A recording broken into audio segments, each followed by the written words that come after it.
సంగీత దర్శకుడు ఏఆర్ రెహమాన్ కి అస్వస్థత. నిన్న లండన్ నుండి చెన్నై తిరిగి వస్తుండగా అనారోగ్యానికి గురయ్యారు ఏఆర్ రెహమాన్. చికిత్స చేస్తున్న కార్డియాలజీ విభాగం వైద్యులు ఏఆర్ రెహమాన్ ఆరోగ్యం బాగానే ఉందని చెప్పారు. ఎలాంటి ఆందోళన అవసరం లేదన్న ఆసుపత్రి వర్గాలు ఛాతీ నొప్పితో ఆయన ఆసుపత్రిలో చేరారని చెప్పి వెల్లడించారు. చెన్నైలోని అపోలో హాస్పిటల్లో ఏఆర్ రెహమాన్ అడ్మిట్ అయ్యారు. అండ్ ప్రస్తుతం ఏఆర్ రెహమాన్ ఆరోగ్య పరిస్థితిపై ఫ్యాన్స్, సంగీత అభిమానులందరూ కూడా ఆందోళన చెందుతున్నారు.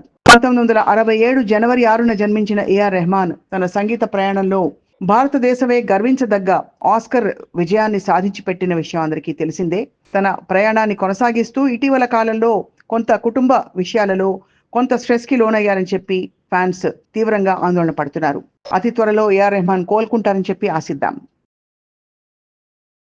సంగీత దర్శకుడు ఏఆర్ రెహమాన్ కి అస్వస్థత.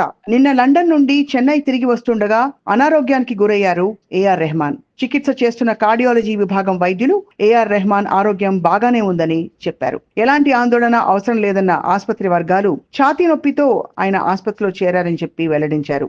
చెన్నైలోని అపోలో హాస్పిటల్లో ఏఆర్ రెహమాన్ అడ్మిట్ అయ్యారు. అండ్ ప్రస్తుతం ఏఆర్ రెహమాన్ ఆరోగ్య పరిస్థితిపై ఫ్యాన్స్, సంగీత అభిమానులందరూ కూడా ఆందోళన చెందుతున్నారు.